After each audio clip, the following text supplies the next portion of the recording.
달려 성령님이 비둘기처럼 그에게 내려왔어요. 하늘로부터 소리가 들려왔어요. 이 아들은 나에게 큰 기쁨을 주는 사랑하는 아들이다. 신년을 가득하여 성령님이 이끄시는 대로 예수님이 광야에 들어가셨을 때 마귀가 유혹하기 시작했어요. 40일을 낮밤으로 금식하시고 배가 고프시는데 자자자, 이 사람이 누군가? 하나님이 하나밖에 없는 아들. 사람의 모습을 봤는데 며칠째 아무것도 먹지 못하고 당신이 하나님의 아들이라면 이 돈이 빵으로 변하도록 명령해봐. 사람이 빵으로만 사는 것이 아니고 하나님이 주시는 말씀으로 사는 것이다. 그래? 그렇다면 나와 함께 가보자. 성전의 가장 높은 곳으로. 네가 하나님의 아들이라면 이곳에서 이거를 보아. 하나님이 그의 천사를 보내 너희를 보호할 것이다 라고 성경에 쓰여있잖아. 그 말 맞지? 당신을 무엇을 두고하지? 당신이 아버지 하나님을 믿고 있지 않나? 성경이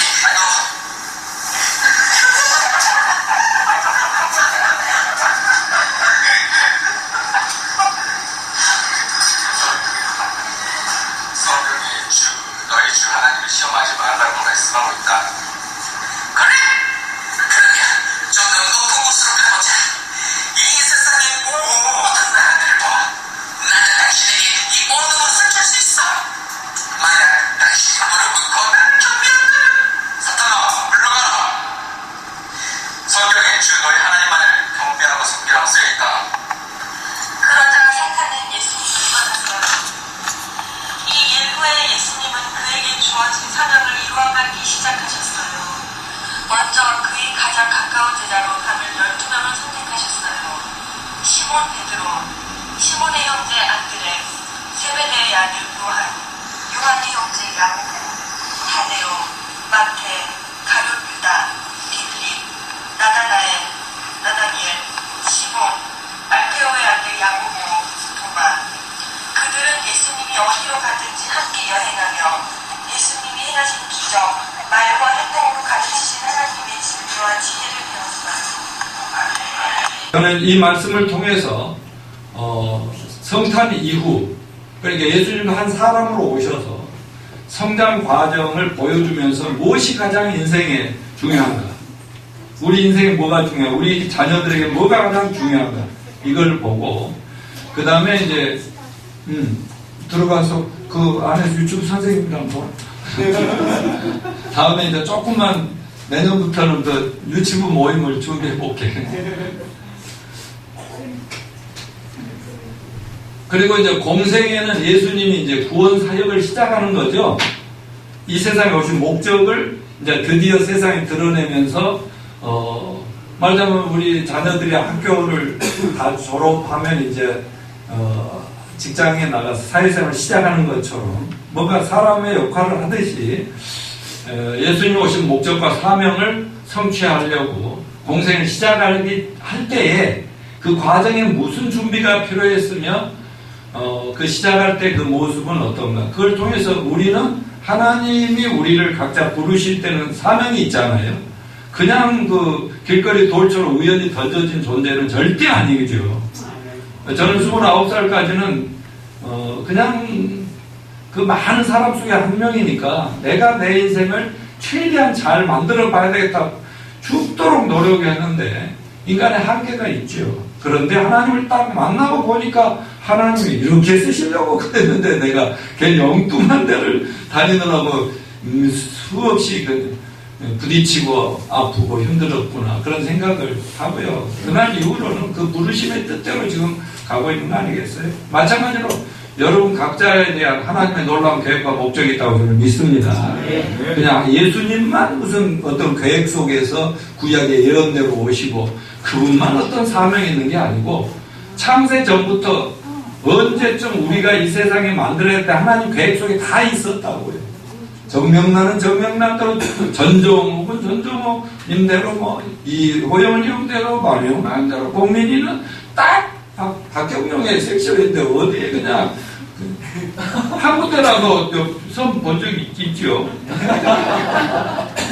그 리얼하게 말할 필요는 없고요. 하여튼 근데 우리는요, 저도 그랬다니까 전정자 씨를 만나도록 하나님 딱 만들어 놓으셨는데 그냥 그 세상에 그 훌륭한 사람도 되고 싶고 뭐 지도자도 되고 나라와 민족을 위해서 일도 하고 싶지만 또 여자도 보이니까 쫓아다니기도 하고 막 그래. 또 뭐 은행 들어갔더니 은행에 또 예쁜 여자가 있으면 그 마음에 들어보려고 하고 막 그런 적도 있는데 그게 다 쓸데없는 짓들이었다 이거죠. 왜? 전정자가 된 사람으로 딱 하나님이 정해놨는데 말이죠. 마리아 짝이 딱 준비되어 있다고요. 절대로 마리아가 아니면 죽겠다고 목매다는 사람이 나타나게 돼 있어요. 여러분 각자에 대한 놀라운 계획과 목적이 있는 걸 믿으십시오. 그런데 그렇게 하나님 부르시고 또 놀랍게 그 그릇대로 쓰시려고 하는데 거기에는 어떤 준비가 필요한가? 네, 이런 것들을 여러분과 잠깐 나누기를 원합니다. 근데 예수님이요, 첫 번째 간단하게 요약해 드릴게요.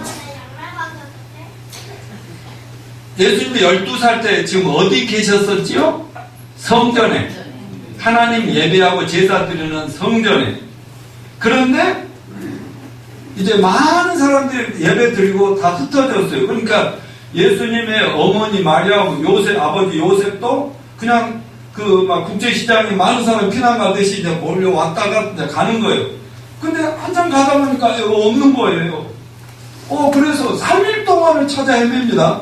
그래, 다시 그러면 그 성전에 가보니까 예수님 그 안에 앉아있는 거예요. 갔더니 어른들하고 종교 지도자들이 거기 성전에는 목사, 뭐 전도사, 신부 이런 사람이 있었을 거 아니에요? 있는데 막 얘기를 하는 거예요. 근데 모두가 예수님 앞에서 어린 소년 예수님 앞에 쩔쩔매고 예수님이 질문도 하고 또 그분들이 질문하면 대답도 하는데 막힘이 없으니까 모두가 막 어메이징 놀래가지고 어째 이런 일이 막 이런 것을 지금 반영해줘요. 어째 세상에 이런 일이 뭐 이런 얘기 나오잖아요. 이렇게 보여주는 장면이에요. 그리고 또 마리아가 가서 아니 얼마나 찾아 헤맸는데 왜 여기 있어? 3일 동안이나 헤맸잖아. 그랬더니 예수님이 뭐라는지 아세요? 왜 그러세요? 내가 내 집에 있어야 할 줄 알지 못하십니까? 아니 내가 당연히 있을 곳에 있는 이게 내 집입니다. 여러분 교회는 성전은 하나님의 집입니다. 우리들의 집입니다. 내가 꼭 있어야 할 때 있는 내가 뭐 PC방에 갔어요 뭐 어디 딴 데 갔어요 이렇게 얘기하고 있는 거예요. 근데 마리아나 요셉은 예수님이 누군지 알죠? 천사가 이미 잉태될 때부터 말씀해 주셨기 때문에 그러니까 그런 말을 놓치지 않고 새겨 듣는 얘기예요. 자, 여기서 12살 된 예수님이 종교 지도자 성경의 박사님들하고 얘기를 나누면서도 조금도 꿀림이 없이 당당하게 그들에게 할 말을 하고 또 그들이 놀랄 정도 얘기하는 이것을 볼 때 뭘 우리가 여기서 알 수 있느냐. 여러분 요셉과 마리아가 비록 목수의 집안이고 가난한 시골 집안이지만 그들에게는 하나님에 대한 믿음이 있어요 없어요? 그들은 모태신앙이었어요. 말하자면 자자손손 그냥 하나님이 선택한 아브라함의 민족이었어요. 그들에게는 율법 하나님의 말씀이 있었어요. 여호와 하나님에 대한 믿음이 있었어요. 그렇기 때문에 그 부모들이 아무리 어렵고 힘들어도 하나님에 대한 믿음으로 태어나자마자부터 바로 이 아이들을 위해서 기도하고 예수를 위해서 기도하고 또 자라나면서 하나님 말씀을 가르쳤어요. 성경에는 이렇게 명령하고 있어요. 신명기 6장 1절부터 9절을 한번 봅시다. 이스라엘 민족이라면 부모라면 자녀들에게 이렇게 하라는 거예요. 시작. 이는 곧 너희의 하나님 여호와께서 너희에게 가르치라고 명하신 명령과 규례와 법도라. 너희가 건너가서 차지할 땅에서 행할 것이니 곧 너와 내 아들과 내 자손들이 평생에 내 하나님 여호와를 경외하며 내가 너에게 명한 그 모든 규례와 명령을 지키게 하기 위한 것이며 또 내 날이 장구하기 위한 것이라. 이스라엘아 듣고 삼가 그것을 행하라. 그리하면 내가 복을 받고 내 조상들의 하나님 여호와께서 내게 허락하신 같이 적과 꿀이 흐르는 땅에서 내가 크게 번성하리라. 이스라엘아 들으라. 우리 하나님 여호와는 오직 유일한 여호와시니 너는 마음을 다하고 뜻을 다하고 힘을 다해 내 하나님 여호와를 사랑하라. 오늘 내가 내게 명하는 이 말씀을 너는 마음에 새기고 내 자녀에게 부지런히 가르치며 집에 앉았을 때든지 길을 갈 때든지 누워있을 때든지 일어날 때든지 이 말씀을 강론할 것이며 너는 또 그것을 내 손목에 매어 기호를 삼으며 내 미간에 붙여 표로 삼고 내 집 문설주와 바깥문에 기록할지니라. 그러니까 하나님의 선택한 아브라함의 자손들이라면 무조건 부모들은 자신들이 하나님을 경외하고 사람을 사랑해야 할 것이며 하나님 말씀을 생명처럼 여겨야 할 것이니라. 그뿐 아니라 너희가 그런 본을 보이고 자녀들에게도 똑같이 그렇게 가르쳐야 하느니라. 이게 복받는 길이다. 아멘입니까? 이게 하나님이 책임지시는 인생이다. 이렇게 말씀하는 거예요.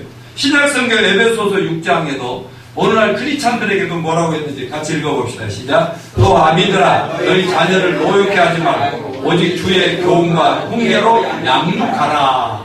아멘. 자, 그러니까 그 부모님들이 그 어려운 살림을 위해서 소위 말하는 뼈 빠지게 고생하면서도 집에다가는요 성경 말씀을 붙여놓고요 또 이마에다가도 가끔 성경을 써서 붙이고요 이러면서 율법을 가르치고 말씀을 가르치면서요 부모들이 어려서부터 해온 그대로 애들에게 했기 때문에 그리고 시마다 때마다 절기마다 가서 하나님께 성전에 가서 예배 드리고 애기 때부터 이렇게 했어요. 그러니까 12살 됐을 때 예수님이 특별한 분으로 이렇게 되는 거죠. 원래 특별한 분이시기도 한데 거기에다가 어려서부터 성경을 배웠다는 것을 잊지 마시길 바랍니다. 예수님은 태어나면서부터 성경을 배우지 않아도 막 하늘에서 말씀이 다 왔다. 그게 아니고 예수님조차도 하나님의 아들인데도 어려서 집에서 부모님으로부터 성경을 잘 배웠다는 것을 알아야 됩니다.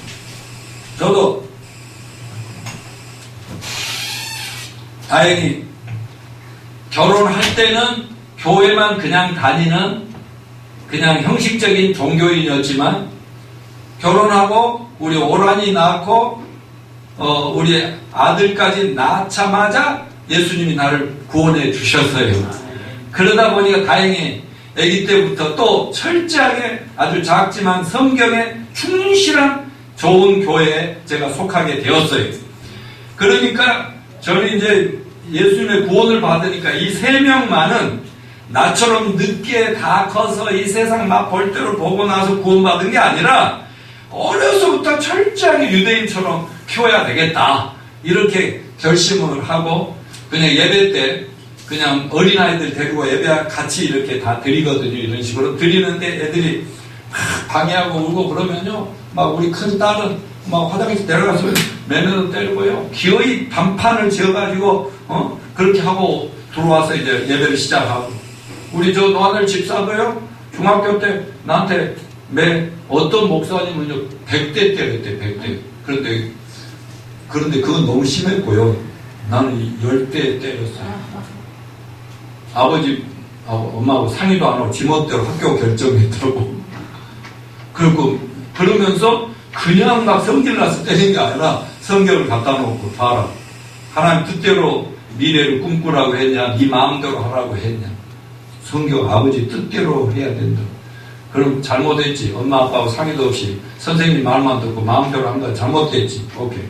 그래가지고 그냥 매를 때리고 그냥 그 자리에서 또 만져주고 껴안아주고 기도해주고 그런 식으로 우리 3명을 그냥 어찌됐든지 간에 부족하지만 말씀 안에서 어떻게든지 너희들은 우리보다는 더 어려서부터 말씀대로 살아야 된다. 그것만이 복 있는 길이고 그 외에는 전부 망가진 인생이라는 확신이 있었기 때문에 그랬더니 그래도 잘 살아주네요. 감사하지요. 저는 시간이 흐를수록 감사합니다. 왜냐하면 애들이요 아무리 어렵고 힘들어도요 믿음으로 잘 이겨나가고 있어요. 아무리 천하의 태풍이 불어와도 믿음으로 그것을 감사하면서 견뎌나가니까 반드시 승리할 걸 저는 믿잖아요. 그래서 너무 감사하죠. 여러분 우리도 어려서부터 우리가 먼저 하나님을 경외합시다. 하나님을 사랑합시다. 사람을 사랑합시다. 예. 그리고 하나님 말씀에 생명을 겁시다. 자, 예수님의 어린 시절의 지혜의 원천이 하나님 말씀이었다는 거죠. 누가복음 2장 52절에 보면 따라서 하세요. 예수님은 키와 지혜와 키가 자라가며 하나님과 사람에게 더욱 사랑스러워 가시더라.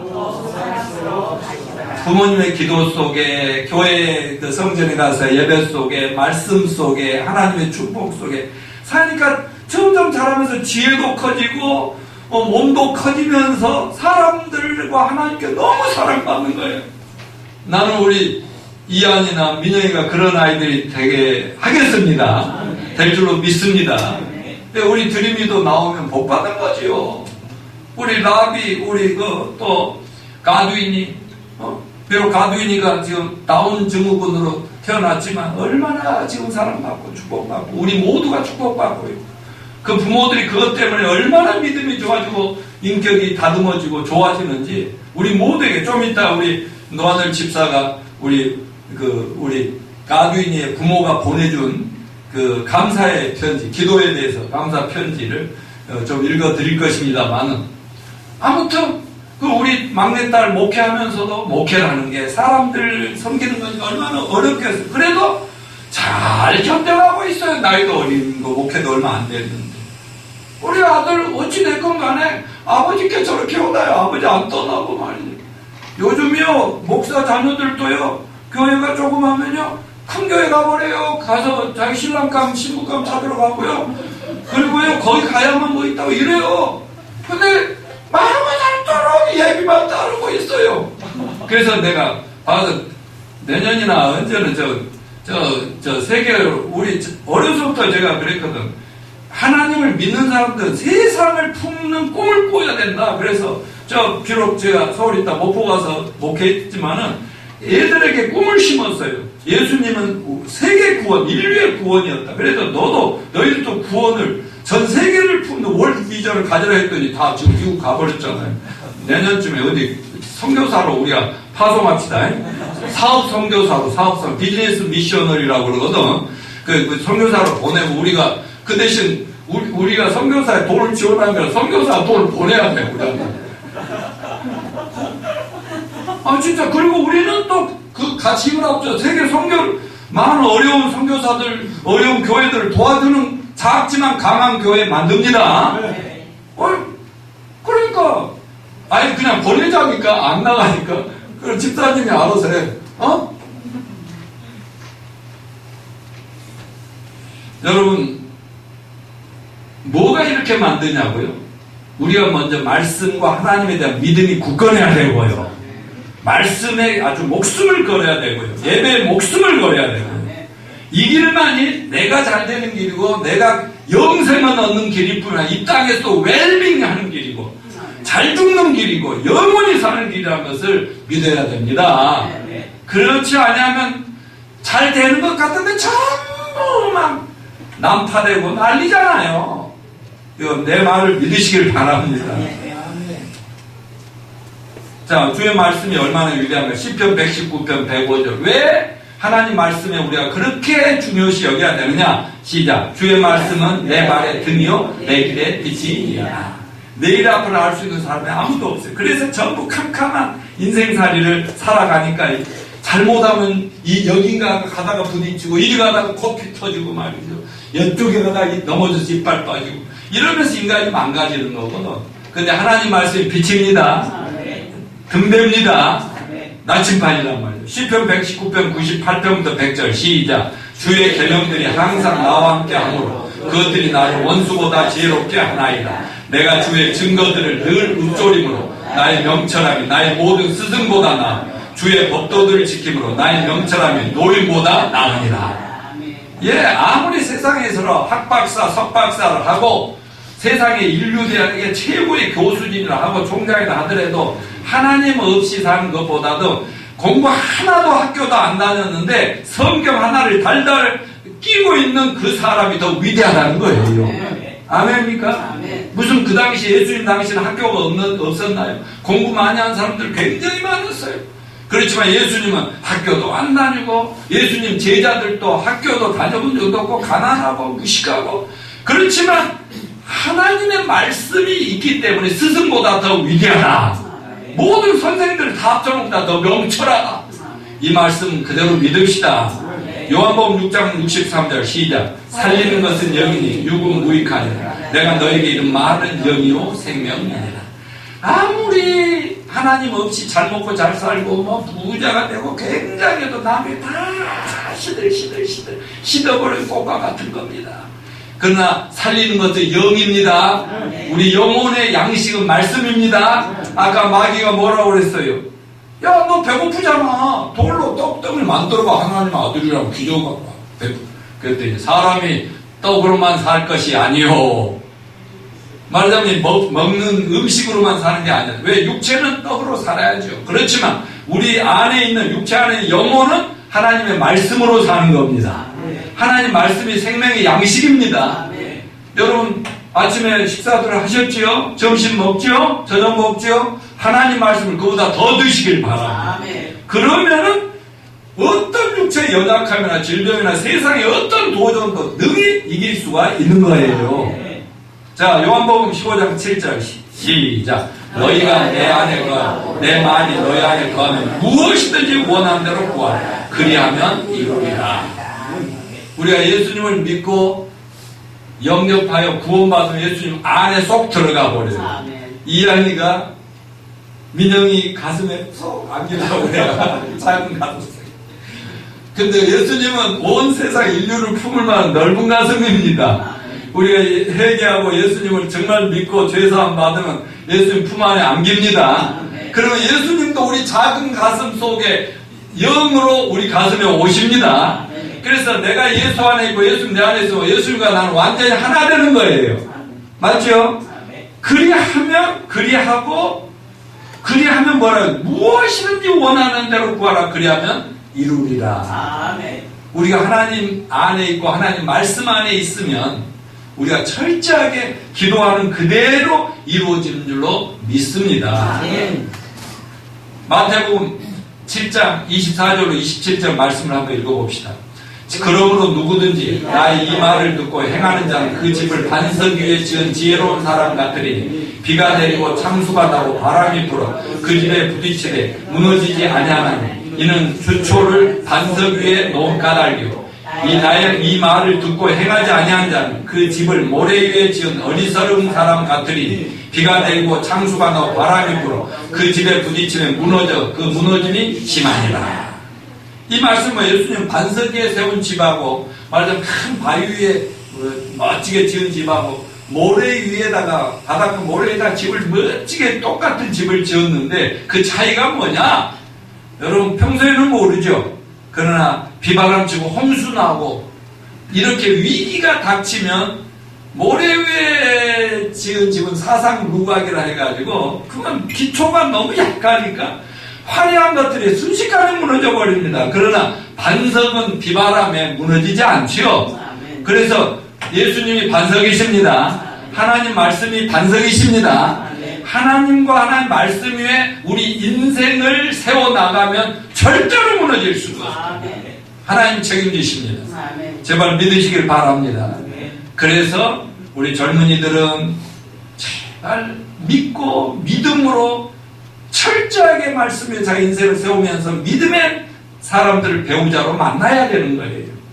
겉만 보고 스펙만 보고 이렇게 사귀다 보면 다 나중에는 막 서로 다 그 본질이 근본이 막 다 드러나기 시작하면 막 나중에는 원수가 돼가지고 이렇게 되는 거 아니겠습니까? 사랑하는 형제 자매 여러분, 우리 모두는 여러분의 자녀를 말씀 위에 세웁시다. 또 우리 자신이 지금 어떤 상황, 어떤 처지에 있을지라도 하나님과 하나님 말씀 위에 우리 인생을 남은 생애를 세웁시다. 그러면 영원히 하나님 책임지심을 믿으시길 바랍니다. 그 다음에 이제 공생의 시작이 침례받았죠. 침례. 간단하게 침례는 요즘 여기 침례 요한이 예수님 당시의 침례는요 회개의 침례라고 하는 거예요. 무슨 말이냐면 요한은 예수님이 바로 저분이 하나님이 구약에 약속한 메시아입니다라고 그분의 길을 열어주고 그분을 선전하면 자기는 이 세상에 태어난 목적을 이룬 사람이에요. 그런데 요한이 태어나서 보니까 하나님이 보내서 왔는데 보니까 하나님 백성들이 예배를 드리고 제사 드리고 성경을 암송하고 난리인데도 믿음이 하나도 없고 아주 타락해가지고요. 이 도저히 안 되겠다 그랬어요. 예수님이 오셔도 못 알아볼 것 같은 것이 보이는 거예요. 그래서 그냥 광야에서요 외칩니다. 회개하라! 그분이 곧 오신다. 그분을 영접하려면 회개하라. 그렇게 살면 안 된다. 회개하라고 하니까요. 막 그 말을 듣는 사람들이 막 너무 찔리는 거예요. 원래 죄인들은요,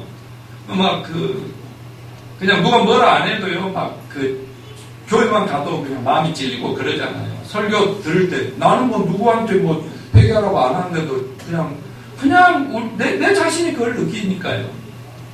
왜냐면요. 근데 죄가 없으면요, 당당하거든요. 그러니까 침례 요한이 막 회개하라니까 왕도 화를 내면서요. 저는 누구야? 그리고 종교 지도자들도 저게 누구긴데 큰 소리 치고 회개하라고 난리야. 그래서 제사장들과 레인들을 보내가지고 예루살렘에 있는 지도자들 저 인간의 정체 좀 알아보라고 나중에 결국 죽이잖아요. 근데 예수님 침례 요한은 자기 역할을 하고 죽습니다. 근데 침례 요한이 이스라엘 사람들에게 침례를 요단강에서 주는 것은 물속에 집어넣는 건 뭐냐면 회개하라는 의미였어요. 근데 오늘날 우리가 세례 침례 받는 것은 뭐예요? 예수 믿고 구원받은 거. 예수님이 나를 위해 십자가에 죽으시고 장사에 살면 부활한 것을 내가 믿습니다. 믿음을 사람들 앞에 고백하는 거예요.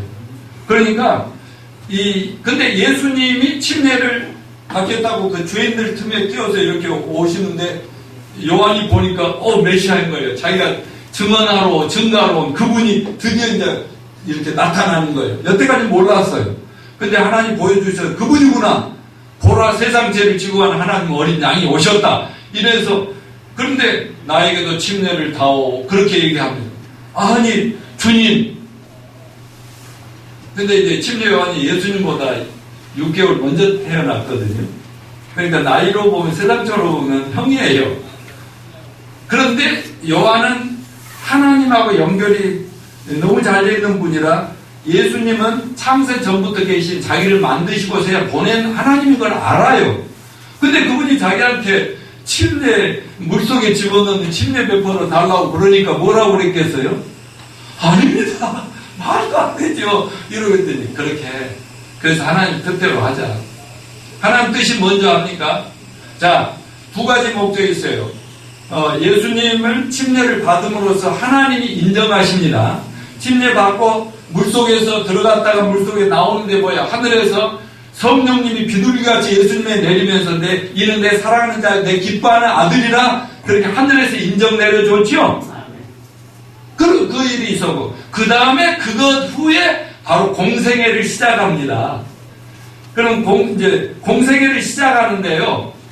예수님은 또 침례를 통해서 뭘 나타내냐면 물속에 잠기는 것은 내가 죽는다는 의미예요. 죽는다. 그 다음에 물속에 완전히 잠길 때 장사되는 거예요. 물속에서 다시 이렇게 일어나는 것은 부활을 의미하는 거예요.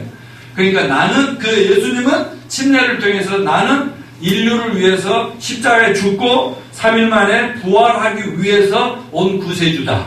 구약에 예언된 수많은 예언의 주인공이 바로 나다. 바로 그렇게 오신 거거든요. 그거를 침례를 통해서 보여주는 것이고, 그 다음 마지막 공생애를 이제 그렇게 해서 세상에 드러나는 그 역할의 식을 거행한 것입니다.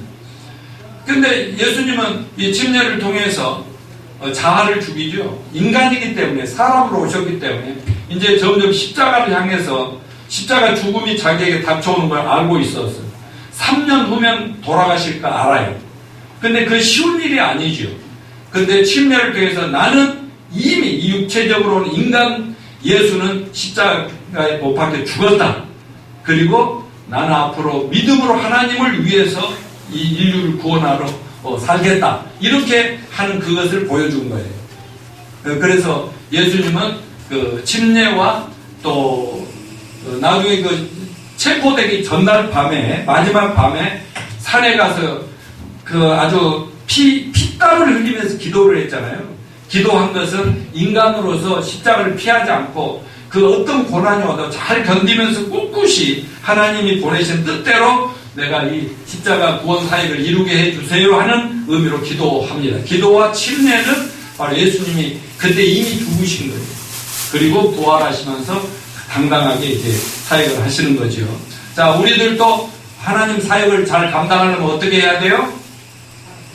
우리가 죽어야 됩니다. 내 자아가 죽어야 되고, 내 욕심이 죽어야 되고, 내 야망이 죽어야 되고, 내가 죽으면 하나님이 주신 꿈과 하나님 주신 이상과 비전으로 하나님의 인도함 속에서 세상을 하나님과 동행하면서 승리하게 된다는 것을 잊지 마시길 바랍니다.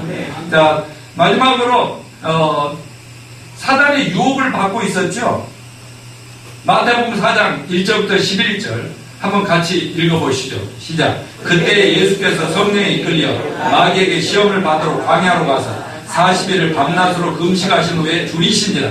시험하는 자가 예수께 나와서 이르되 내가 만일 하나님의 아들이어든 명하여 이 돌들로 떡다리가 되게 하라. 예수께서 대답하여 이르시되 기록되었을 때 사람이 떡으로만 살 것이 아니요 하나님 입으로 나오는 모든 말씀으로 살 것이니라 하였느니라 하시니 이에 마귀가 예수를 거룩한 성으로 데려다가 성전 꼭대기에 세우고 이르되 내가 만일 하나님의 아들이어든 뛰어내리라. 기록되었을 때 그가 너를 위하여 그의 사자들을 명하시니 그들이 손으로 너를 받들어 발에 돌에 부딪히지 않게 하리로다 하였느니라. 예수께서 이르시되 또 기록되었을 때 주 하나님 너희 하나님을 시험하지 말라 하였느니라 하시니 마귀가 또 그를 데리고 지극히 높은 산으로 가서 천하 만국과 그 영광을 보여 이르되 내가 만일 내게 엎드려 경배하면 이 모든 것을 내게 주리라. 이에 예수께서 말씀하시되 사탄아 물러가라. 기록되었을 때 주 너희 하나님께 경배하고 다만 그를 섬기라 하였느니라. 이에 마귀는 예수를 떠나고 천사들이 나와서 등을 들더라. 아멘. 이 마귀가요 예수님을 이렇게 시험할 때 세 가지 방향으로 전개되죠. 우리 인간들도요 꼭 오늘날도 똑같아요. 마귀가 세 가지 우리의 약점을 가지고 자꾸 공격해요. 예수님 배고프실 때 마귀가 이렇게 시험을 하잖아요. 첫째는 뭐라고 그래요? 배고픈데 돌로 떡덩이 되게 해서 기적을 일으켜서 먹지 하나님이시라며 이렇게 비하는 건 이거는 우리 육신의 정욕입니다. 우리 인간은 먹어야 살고요. 성욕, 식욕, 이 세상에 갖고 싶은 욕망들 다 있잖아요. 하고 싶은 욕망도 있잖아요. 이 욕망을 계속 건드리면서 자꾸 하나님보다는 세상 쪽으로 살게끔 그래서 결과적으로 죄로 끌어가는 거예요. 두 번째, 높은 성전으로 이렇게 건물 빌딩으로 딱 높이 데리고 올라가더니 하나님의 아들이라며 뛰어내려. 그러면 마귀가 성경을 꼭 인용합니다. 이단들처럼 성경을 여호와 증인처럼 성경을 이용해서 뛰어내면 천사들이 받들어 준다며 이러면서 유혹을 해요. 이건 뭘 하겠어요? 세상 높은 곳에서 뛰어내리는 요즘 같으면 그런 사람도 있으면 막 언론에서 TV에서 와가지고 찍어서 전 세계 유튜브에 막 난리가 나겠죠. 그건 뭐예요? 유명해지고 싶으면 그렇게 하는 거예요. 이것을 가리켜 이생의 자랑이라고 해요. 사람마다 다 잘 되고 싶고 유명해지고 알아주고 남이 알아주면 좋겠고 말이에요. 그런 이생의 자랑, 이 세상에 누가 더 잘나냐 이 자랑을 다 하고 싶은 거예요. 이 욕망을 사탄은 너무나 잘 알기 때문에 그걸 가지고 우리를 시험에 빠져서 아주 고통을 겪게 만드는 거예요. 마지막으로 뭐예요? 천하 만국을 다 보여주면서 그 영광만 너무 찬란하고 휘황찬란한 세상을 막 보여주면서 나한테 마귀아가 하는 거예요. 나한테 절 한 번만 해. 나한테 경배만 해. 내가 다 줄게. 막 이런 거예요. 이게 뭐예요? 안목의 정욕이라는 거예요. 그래서 여러분 이 세상 살면 눈을 조심하시기 바랍니다. 뭘 볼 거냐 이거. 이 세상 다니면 말이에요. 맨날 보는 건 천지잖아요. 우리를 유혹할 게 너무너무 많잖아요. 또 연말 연시 얼마나 휘황찬란해요. 꼭 장사분들이 바짝바짝 교회보다 더 그냥 화려하게 해놓고 사람들을 불러가지고 우리 돈주머니를 노리잖아요. 그러니까 눈을 좀 웬만하면 이렇게 감고 다니라고 안목의 정욕. 오늘날도 그렇게. 근데 예수님이 이걸 뭘로 이겼어요? 기도와 금식 기도 40일을 하고 하늘의 은혜로 충만한 상태에 당하겠어요. 그리고 뭘로 이겼어? 말씀으로 이겼어요. 사람이 떡으로 살까 하나님의 말씀 입에로 나온 말씀으로 살 것이다. 성경대로 하나님만 섬겨라고 말씀으로 가지고 탁탁 던져버린 걸 볼 수 있어요. 여러분 마귀를 이기고 세상을 이기고 내 안에서 꿈틀거리는 나의 정욕을 이기는 것은 이 말씀을 그래서 우리가 자꾸 외우고 자꾸 읽고 듣고 배우고 그래서 묵상하고 내 것을 만들어야 되는 이유. 매일 아침에 보내드리는 거 큐티 또 하는 거 정말 이것에 여러분 성공과 실패가 여기에 달려있다고 믿고 여기에 여러분 투자하시길 바랍니다. 그러면 여러분은 내년도는 금년과 비교할 수 없이 잘 되는 거예요. 자, 결론적으로 왜 성탄이 인류에게 소망이에요? 성탄은 희망의 이야기잖아요. 지난주에 예수님의 이름의 뜻이 뭐라고요? 다 같이 죄에서 구원자. 그래서 예수님은 인류가 죄 때문에 하나님을 잃어버리고 모든 축복과 영생까지도 잃어버렸기 때문에 죄 사함을 받고 구원을 받으면 영생을 얻고 하나님 다시 만나게 되고 하나님이 내 빽이 되고 아버지가 되고 그렇기 때문에 우리는 당당하게 살아갈 수가 있는 것입니다. 그래서 예수님의 성탄은 인류를 죄에서 구원하러 오셨다는 이건 희망이고 기쁜 소식이 아닐 수가 없고 두 번째 지난번에 그 천사가 내려준 예수님의 이름이 뭐예요? 임마누엘. 임마누엘은 다 같이 무슨 뜻이라고 그랬죠? 하나님이 나와 함께 하십니다. 예수님은 이 십자가에 죽으시고 3일나 부활하시는데 40일 계시다 하늘로 승천하면서 제자들에게 뭐라고 말씀했죠? 그러므로 너희는 가서 모든 족속으로 제자를 삼아라. 그리고 내 아버지와 아들과 성령을 불러 침례를 주고 내가 너에게 분부한 모든 말씀을 가르쳐 지키게 하라. 그리하면 세상 끝날까지 너희와 항상 함께 있으리라 하시니라. 우리에게도 임마누엘의 약속을 주셨습니다, 여러분. 그래서 예수님이 여러분과 함께 하신다는 것을 잊지 마시길 바랍니다. 어느 엄마의 그 편지 하나를 읽어드리고 오늘 설교를 마칠까 합니다. 암 치료를 하면서 몇 달 동안 병원에 누워있던 한 여인이 휠체어를 타고 병실에 자주 드나드는 그 어떤 청년의 도움을 받아서 병원 바로 옆에 있는 초등학교가 있는데 거기에서 학교에서 장애인 어린이들 육상 경기가 열리고 있었어요. 그걸 좀 바람도 쐴 겸 구경하러 나갔습니다. 그런데 장거리 달리기 경주가 막 진행 중인데 갑자기 나이가 한 50대쯤 되는 어떤 아줌마가 가죽 신발에 치마를 입고 손에 막 지갑까지 가지고 경기장 트랙 옆을 애들이 막 어려운 장애인들 막 달리는데 그 옆을 막 달리는 거예요. 근데 이제 그게 막 그 엄마의 눈에 확 뛰어 들어온 거죠. 근데 그 엄마가 뭐라 하냐면 달리면서 영아야 멈추면 안 돼. 달려야 돼. 달려라 달려. 그러니까 이 엄마의 목표는 뭐예요? 장애인 아들이 완주하는 것을 원했겠지요. 그런데 엄마가 달려나가 달리기 시작 그 순간부터 그 장애인 딸이 막 달리면서 놀라운 변화가 일어나기 시작한 거예요. 막 비틀거리던 자세도 바로 잡고 균형 감각도 생기고 인내심도 생기고 또 리듬이 다 생기면서 달리기를 잘해가지고 아주 거뜬히 완주 골인을 했다 그 말입니다. 그래가지고 막 들어오자마자 엄마 품에 막 이렇게 안기는 그 모습을 인상적으로 이 장애인 된 엄마가 이렇게 휠체어 타고 와서 보는 거예요. 이 가슴 뭉클한 장면을 보고 병실로 돌아온 엄마가 자기 아들에게 편지를 쓰는 거예요. 낮에 보았던 장애 아동들의 경기 이야기 그리고 딸과 함께 달리던 그 엄마의 이야기로 시작해서 편지는 이렇게 이어집니다. 상황은 다르지만 지금까지 나도 너의 곁에서 함께 달리며 아들에게 하는 얘기예요. 너를 응원하는 인생을 살아왔지만 이제 엄마도 장애인이 된 지금 이제는 너의 경기를 관절하는 구경꾼의 자리에 서게 된 내 자신의 모습을 내내 그려보고 있었단다.